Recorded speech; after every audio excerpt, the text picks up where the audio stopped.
Let us now move to behaviorism theory, one of the earliest and most influential learning theories in psychology and education. Behaviorism states that all behaviors are learned through interaction with the environment rather than being driven by innate or inborn factors. This theory places strong emphasis on observable behavior and explains learning as a result of environmental stimuli and responses. Behaviorism emerged during the 19th century as a reaction against introspective psychology, which relied heavily on self-observation and internal mental states. Behaviorists rejected introspection because it was considered subjective and impossible to measure scientifically. This shift towards observable, measurable behavior marked a major turning point in psychological thought. Several key figures shaped behaviorism, including B.F. Skinner, J.B. Watson, Ivan Pavlov, and Edward Thorndike.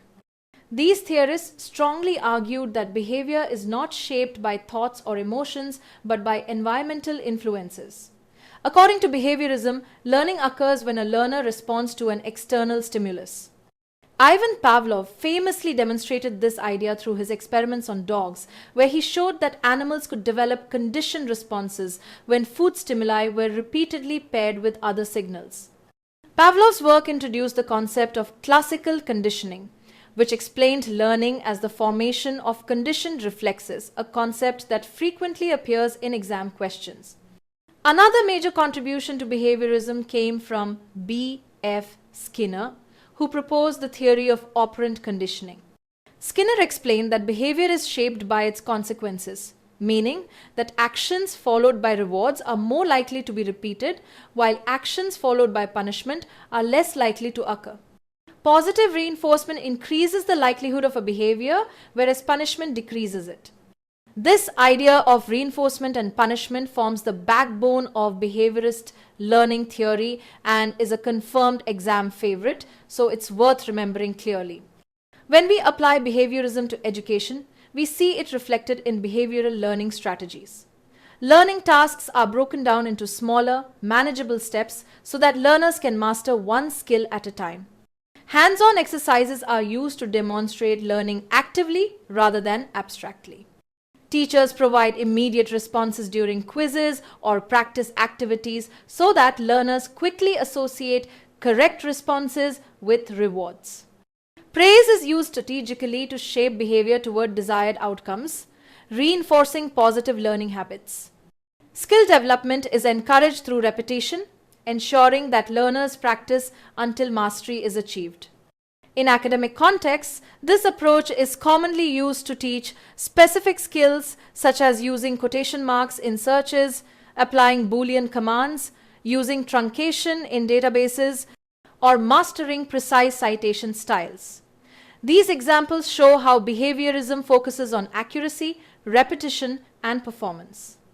To understand behaviorism more deeply, we now turn to John B. Watson, who is widely regarded as the founder of behaviorism. Watson was an American psychologist who played a major role in establishing behaviorism as a scientific school of psychology. He believed that psychology should focus exclusively on observable behavior, not thoughts, emotions, or internal mental states. Watson conducted research on animal behavior, child rearing practices, and even advertising, demonstrating how behavior could be shaped through conditioning. His most well-known experiments include the Little Albert experiment, which showed how emotional responses could be conditioned, and the Kerplunk experiments, which studied learning through trial and error. Watson further solidified his ideas through his book Behaviorism, published in 1924, where he discussed topics such as language, memory, and learning from a behaviorist perspective.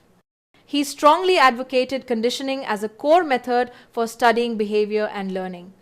Watson's work influenced later research in learning theory and behavior modification, laying the groundwork for modern educational practices that emphasize reinforcement, feedback, and measurable outcomes.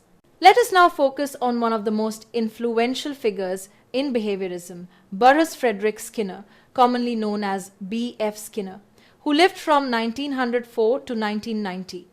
Skinner was an American psychologist, behaviorist, author, and inventor who played a pivotal role in shaping modern learning theory. He developed the philosophy of radical behaviorism and laid the foundation for the experimental analysis of behavior.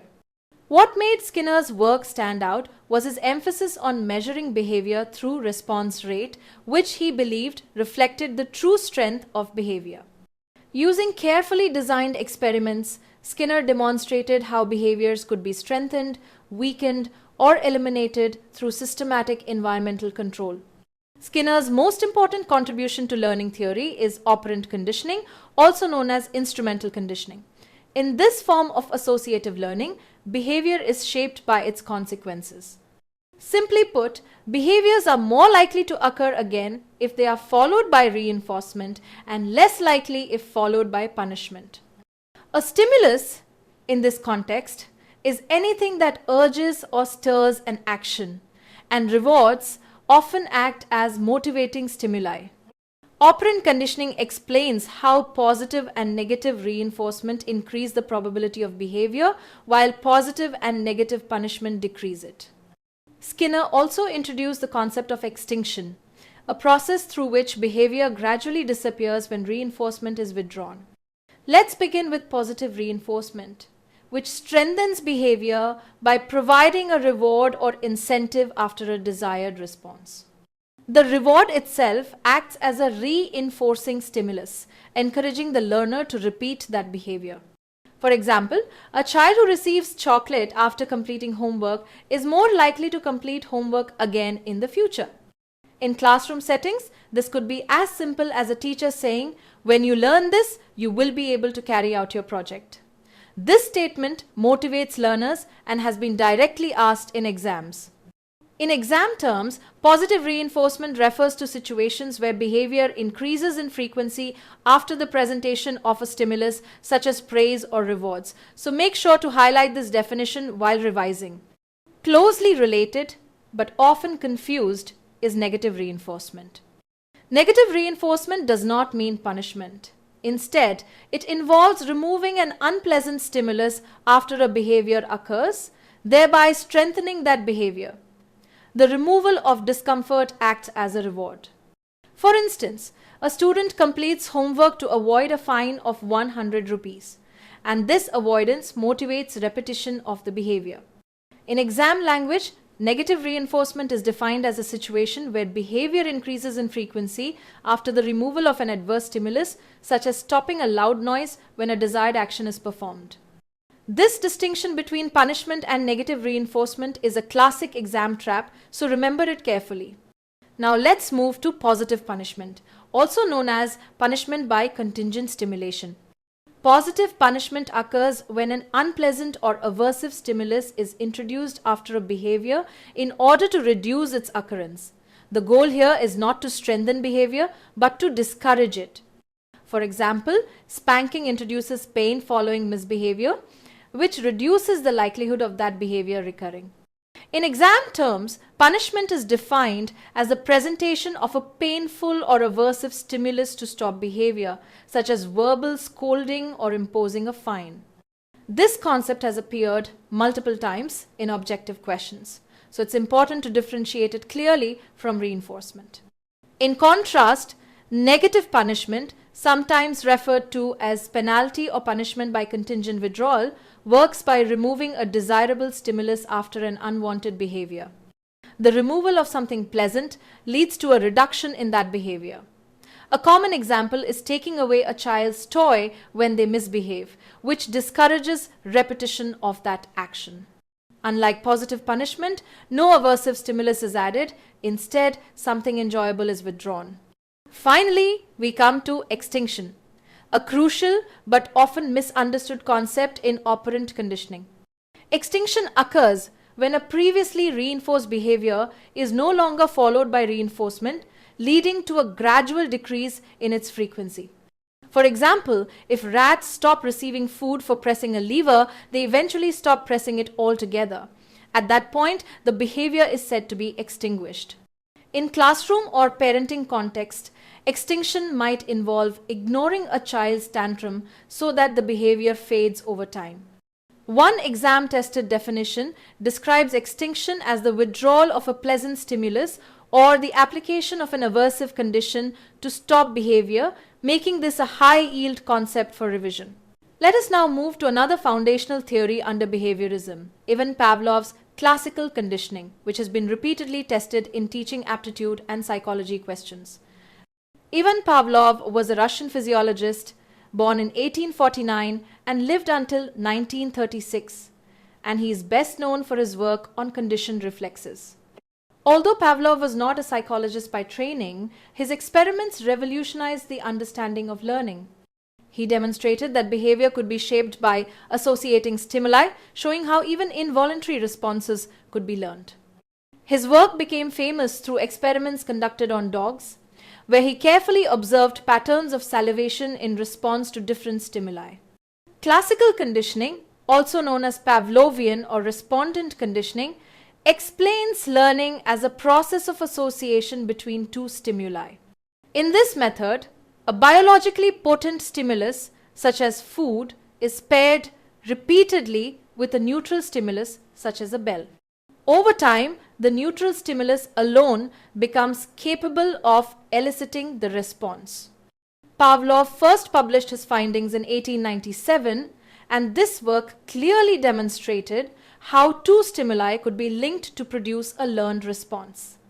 It is important to remember that classical conditioning is different from operant conditioning.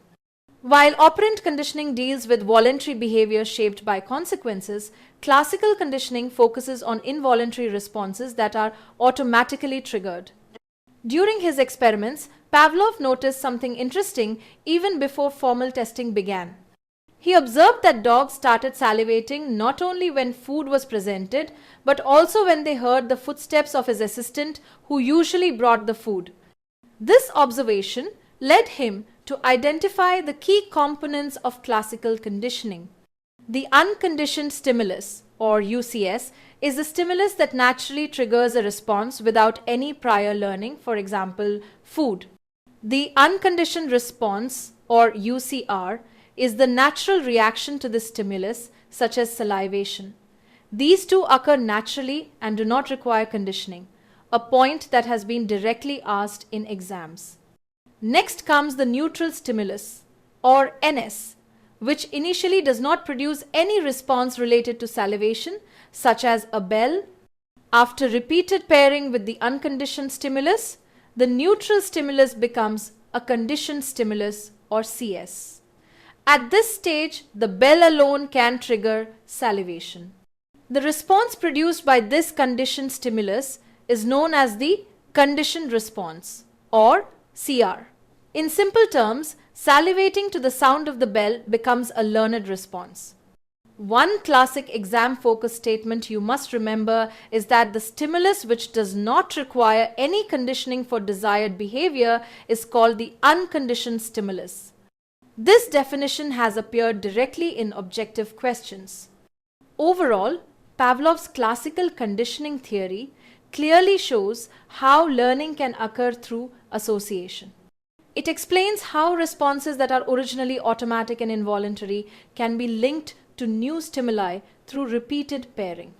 This theory laid the groundwork for later developments in behaviorism and continues to influence teaching strategies, habit formation, and behavioral modification even today.